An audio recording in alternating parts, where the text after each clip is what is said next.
and welcome back to another Craig and Dave Unscripted. We continue our journey going through Mission Encodeable on the various levels. So let me bring back to the stage straight away Harry and Anna. Welcome back again. Thank you, guys. So last week we were looking at how to use structured, I'm just looking off my screen, I apologise, structured list data types. We're looking at lists. I can't remember what I had for breakfast, Dave, let alone what I did last week. So this week we're moving into level 6, an introduction to count-controlled iterations using for loops. Now, I know this is going to come up at some point, and I'm going to just hand over to Harry. So sorry for putting you on the spot, Harry. It's so common that teachers just lump all of iterations together. You teach sequence, selection, then you teach iteration. That's what you do, don't you? And you start the lesson off and say there's two types of iteration. You've got count controlled and condition controlled, and you lump it all together. We've not done that quite deliberately. And as you know from previous videos, time to code follows the same order as Mission Encodeable. So we actually introduced condition control loops, I want to say all the way back in level 3 or 4. It was quite early, but we've left count control loops until level 6. Now, I know there's a very deliberate reason for it, but maybe if you could just start with that, Harry, for our audience and take it from there. Yeah, absolutely. Well, I can think of 2 reasons off the top of my head, and then maybe Dave will have some more. But I think, firstly, the reason that we've got them separate is because we don't want to just overload students with a bunch of different types of iteration, trying to get them to figure out which one is which. I just think that's not going to work especially well. It doesn't work particularly in my experience. Like, people get very confused and they don't know which type they're supposed to be using. And that's kind of because they haven't really had any practice using either type. So when you throw 2 at them at once, they don't know what to pick. But also, I think by introducing while loops, which we've done already a few levels back, people are really practiced in how to do that. So by the time we get over to for loops, they're going to be really on it with while loops. So they'll be totally ready to tackle something new versus having 2 quite difficult things at once, in my opinion. Second reason, though, I think, and also another important one, is because we don't have lists covered until level 5. So we can't go throwing for loops at you if you've not really covered lists, or you could only use it with the range function. So there's no real purpose in that. So yeah, they're separate things. And I think that by doing that, we've got a very interesting level 6. We've got some scope to have some really interesting projects and to show you what for loops can do properly and be able to appreciate them without having to sort of try and demystify which one you're supposed to use at which time, because that is sometimes quite tricky, I think. That's so important. I mean, I don't want to go into the boring pedagogy of teaching, but one of the things is cognitive overload, trying to overload students with too much. And it seems so natural. Again, I've done it in the past. Teach iteration together. It's what you do. There's 2 type guys, A and B. Here they are on the board. Let's dive in. So the fact that, you two and Dave have spent so long thinking about this is brilliant. As we know, one of the main purposes of for loops is so to power them so we can iterate through a list or an array of items. Well, that's great. That's why lists was covered in level 5. Just anything else particularly you want to throw in there, Dave? Any other nuggets of pedagogy of why we've done this here, or has Harry covered it all? I think Harry's covered it perfectly. Absolutely, those are the 2 reasons why we do it. And I think you touched on there a moment ago, Craig, in that it's important to break the mold. I think too often what teachers do is teach the same thing the same way year on, year out. And they often teach the way they were taught without actually taking a pause. And I think this is what the difference is between good teachers and great teachers, because good teachers can deliver good lessons with good outcomes and students enjoy the experience. And I think great teachers reflect on, how could I make this even better? How can I break down the barriers that I know some of my learners are experiencing?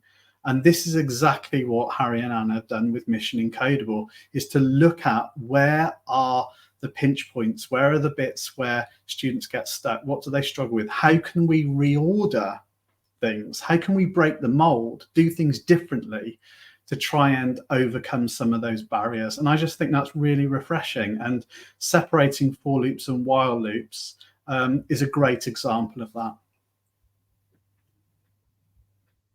Go on, Harry. We're done. There'll be more pedagogy to come. Right, yes. Don't leave Dave a chance. There'll be more pedagogy. There's always more pedagogy. Can't get enough. Right, well, so we're going to show you how to iterate through those lists, which we covered level 5. And also we do introduce people to the range function, I think, as I briefly mentioned earlier. So basically that allows you to generate a sequence of numbers. So it's handy if you don't have a list or you just want your for loop to run a certain number of times. But yeah, I think, you know, we keep saying it, and I think we probably will say it in every single one of these videos, but this levels project's really, really good. That is, of course, the main principle of Mission Encodeable, I think, when Anna and I created it a few years ago. And yeah, we've got some really great ones. So we've got free learning projects in addition to the usual capstone project, which I'm sure Anna will show everyone in a second. But I think there's quite a lot in comparison to the amount of tutorial text. And that is also quite deliberate, I think, because for loops can be really, really tricky when you're starting to use them for the first time. And they're going to be incredibly tricky to understand if you're just reading all about them. But I think, you know, once you see them in action and you've tried a few examples, it will all become clear and you'll be able to smash them in that exam. And I think, you know, by the time students come onto that capstone project and they've seen free examples of how to use it already in our projects, they'll really know exactly what they're doing. So lots of great projects. And I think that probably leads me nicely to hand over to Anna to show you around the level. All right, so here's our introduction page for level 6. And as you might have seen before, we've got our capstone project showing people what they'll make right at the end of the level. And in this level, it's deduction. So it's a 1-player game where the user has to guess a 3-digit number. As you can see here, they get 3 clues to help them. It's not just, you don't just randomly guess. So when you get bish, it means none of the digits are correct. When you get bash, it means 1 digit is correct. And when you get bosh, it means 1 digit is correct and in the right position. So if I won't guess this because it might take me quite a long time, but if I just put in 1, 2, 3, I get bash. So that means 1 digit is correct, but in the wrong position. And I can just keep playing that game until I get it right. I know some people like to play it a lot until they get it right many times. But anyway, we can now start the level. Sorry, I've just realised it's like the numerical version of Wordle almost. No, yeah, it's in the right place or not in the right place. I'm sorry to interrupt you there. I know we move on next week. We look at, I think, strings and manipulation. You could, you know, based on these skills, you can now start making some pretty decent projects. And you've said that already. As you're learning more and more, you can do more and more. It just occurred to me this is the numerical version of Wordle, which my entire family plays. Mastermind back in my day. Yes. Sorry, Hannah. Well, yeah, and also just to add on that, because I've just thought of this, I think it's quite good. Our projects, I know in level 7 we have something like Hangman, level 9 we have 4 in a row. This is a bit like Wordle. So I think it's really good that you can start building kind of like proper games, not just kind of like there is a car park and, you know, this happens in the car park. I think it's really nice to build stuff that you can kind of connect with rather than kind of more abstract concepts. So I think that's nice personally. But anyway, moving into the level in more detail, we start off with for loops. As you can see, we allow people to go back, have a bit of a refresher on while loops if they like in, I think, level 4. And we just start straight away in with the for loops, breaking it down, as we kind of say here.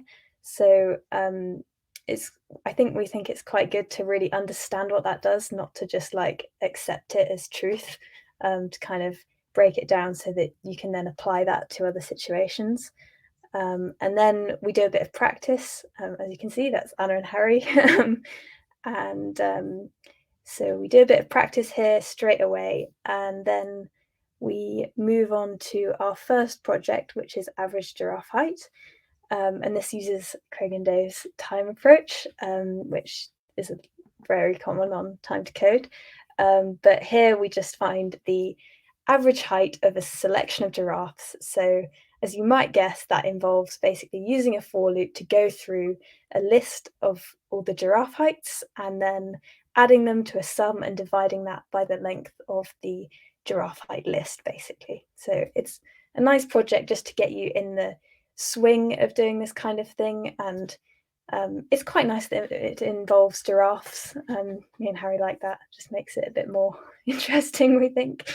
I think it's just another one of those examples of where, you know, we've gone for the sort of boring exam approach with time to code. So we've got what's the average rainfall in the month, you know, yawn. But then you've got exactly the same program, effectively, which is what's the average height of a giraffe? And there's just something a little bit more fun about it. But of course, the beauty of the two schemes being interchangeable is that you can use either project as the one to practice, and then the other project as an assessment or consolidation or whatever you want to use it for. But another great example of where Mission Encodeable just puts the fun into learning to code. And then we move on to the range function, which Harry was talking about a bit earlier.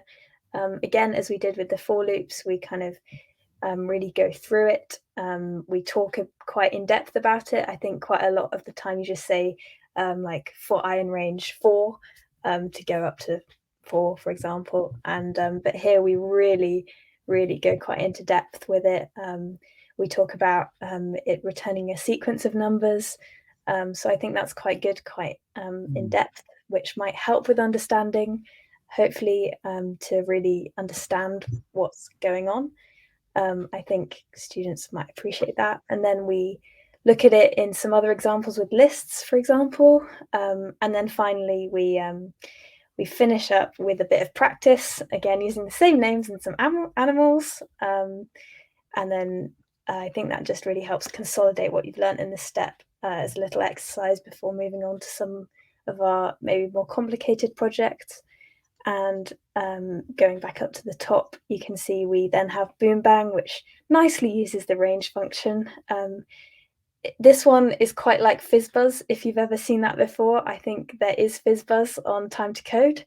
And as Dave was saying, it just is a really nice example of how the two schemes kind of integrate, because here you can have maybe a bit more practice, consolidation or assessment, that kind of thing, on both of the schemes. And essentially this is exactly like the classic interview challenge, or maybe not anymore, where if there's a multiple of 3 you say fizz, and every time there's a multiple of 5 you say buzz, and every time you say 3 there's a multiple of 3 and 5 you say fizz buzz. But in ours we've called it Boom Bang.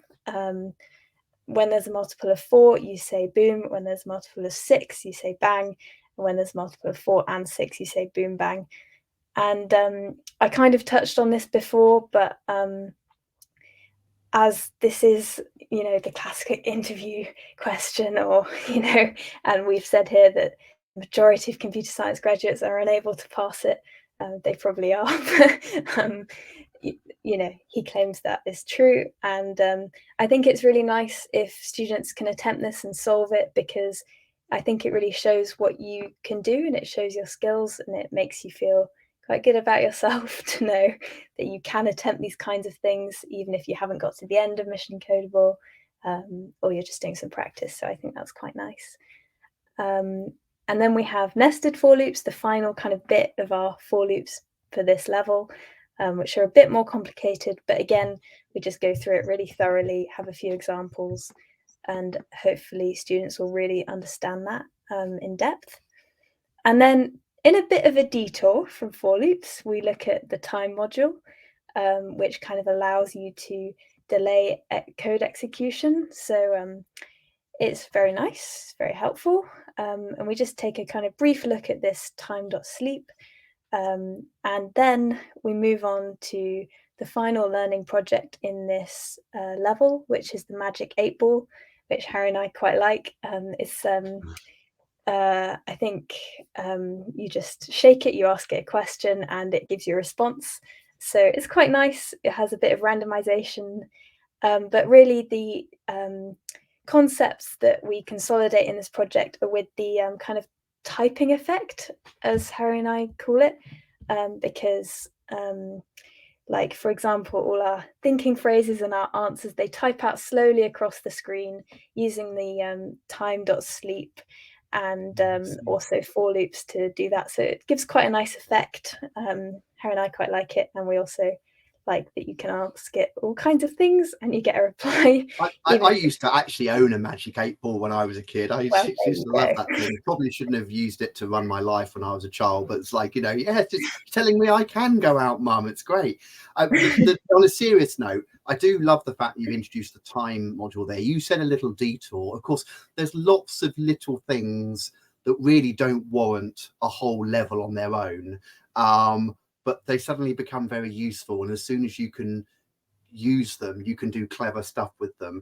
And I know we don't try and introduce an awful lot of extra stuff, but here's a great example. You know, it's so easy to show them how to use it, and then suddenly you can do some really clever stuff with it. And of course, you then double down and give us a project where, as you say, where you simulate this typing effect, which of course you wouldn't be able to do without the time module. The text appears near on instantaneously, unlike in our day, Dave, back in the day when it would actually come out slowly.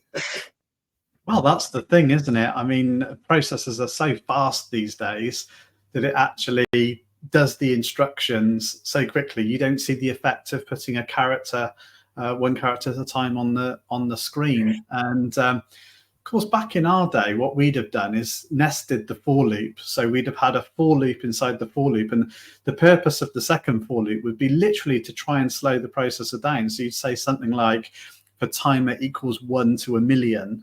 And you would use that. It wouldn't do anything in the loop, but we would use that to literally kind of pause. It wasn't pausing the processor. The processor was, you know, executing the for loop 1,000,000 times. But because it took, you know, a second or two maybe to get through a million of those commands, it would in effect feel like it had delayed the processor, and it would give you that typewriter effect. You can't do that today because the modern compilers will look at sections of code and it will optimize them. And you learn more about this at A level, but it'll look at sections of code that it deems are not achieving anything. So if you've got a for loop that says for timer equals 1 to 1,000,000 and it doesn't actually do anything inside the for loop, the compiler will strip that out because it doesn't achieve anything.